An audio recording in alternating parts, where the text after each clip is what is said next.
You don't have to grab a gun and do anything stupid. It's going to burn itself out.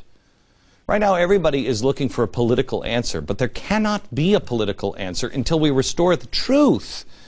Remember, Whitfield before Washington. There's a lot to do.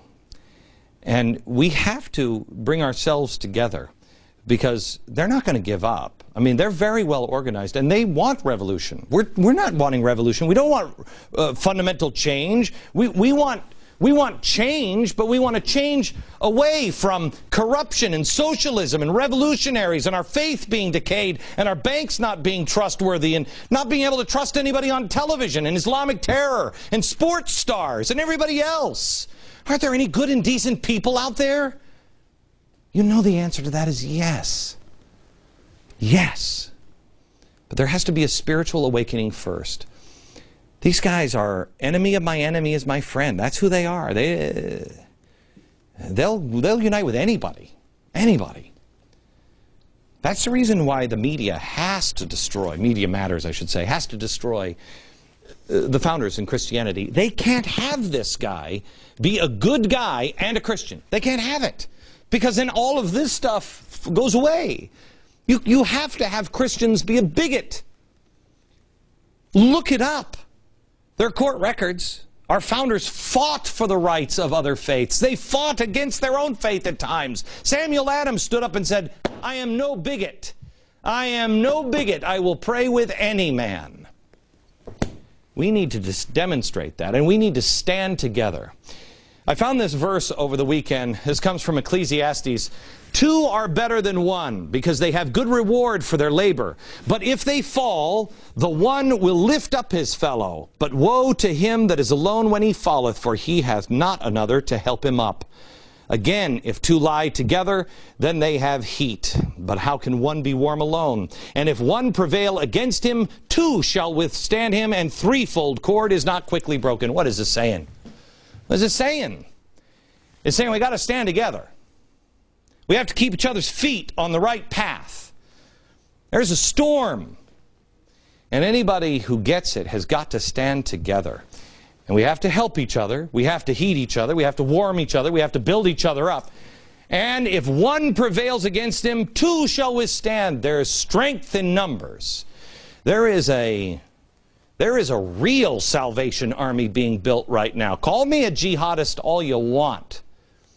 No one is going to strap bombs to themselves or pick up a gun. They don't have to. It's a fire that burns, and it will consume everything that is untrue. Faith in God. Faith in each other. Faith in the idea that Martin Luther King had. Equal justice and liberty for all. You know, we keep looking for George Washington. It's probably the most frequented question comes my way. Where's George Washington? Who is he, Glenn? Who is he? Who's going to be the president? I don't know. I don't know. But why should we expect to find him when we haven't built him? We've been busy going to the shopping mall. We've been busy believing the lies. We've been busy lying to ourselves. We've been busy doing all of this stuff. Let me tell you something. No success will ever, ever, ever be worth the failure in the home. Ever. We failed in our own families. So what are we going to do about it? You know there are 15 million people that watch this program? Oh, the whole audience that watches this program in a month, about 15. There's another 8 million that listen to my radio show. I wonder how many will stand up on 8/28. I will be at the Lincoln Memorial. I may be there with 10 people. I may be there with 100 people. I don't know. But I ask those 100 people to come and bring your child.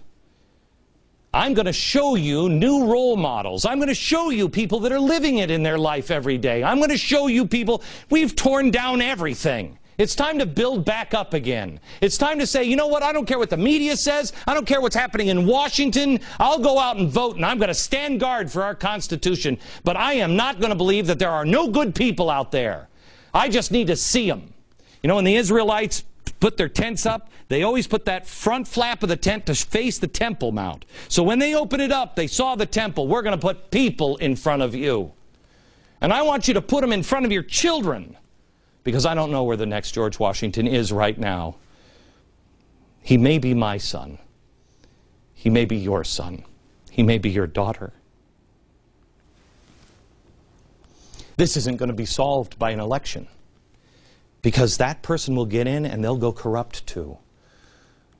All we have to do is find the next George Washington. We have to grow them, but we have to learn about them first. I'll tell you more about this later on in the program. Back in a second.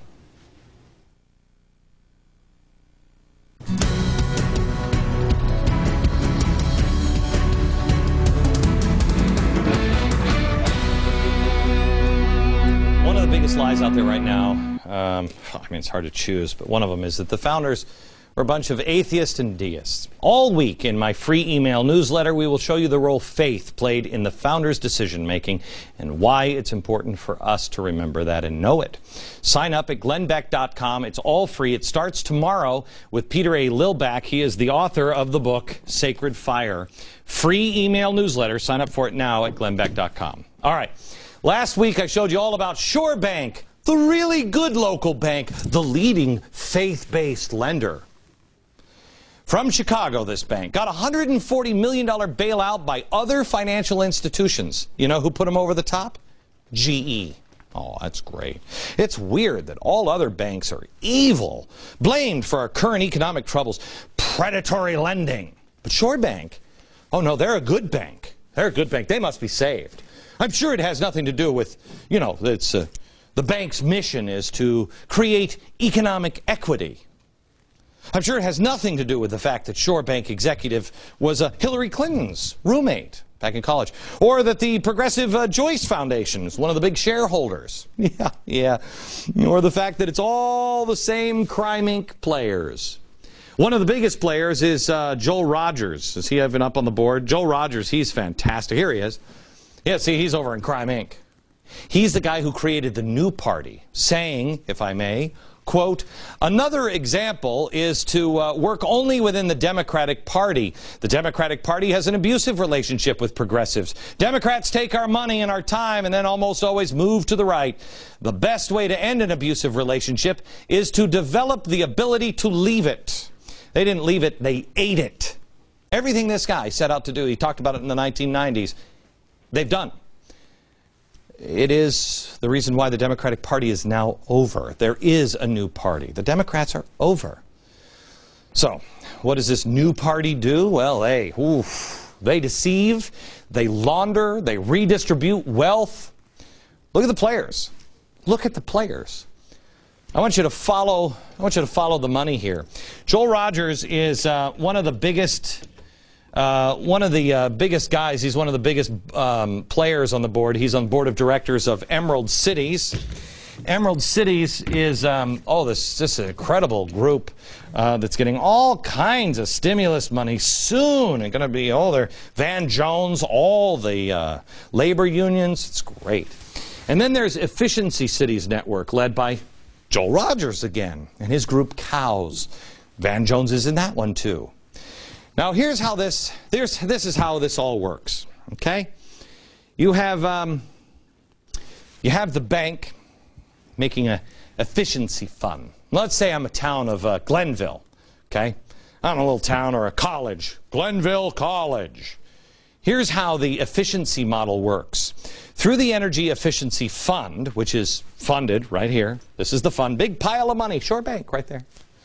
It's funded by private investors. We don't know who these people are. We have no idea. Can't get anything on these people. It's weird. Normally, it's people like Goldman Sachs. Wonder who it is. Also, it gets money through the federal government, through tax credits and stimulus goes in here. So private investors putting in, stimulus money going in. By the way, the stimulus package, that was designed by the Apollo Alliance. Joel Rogers again.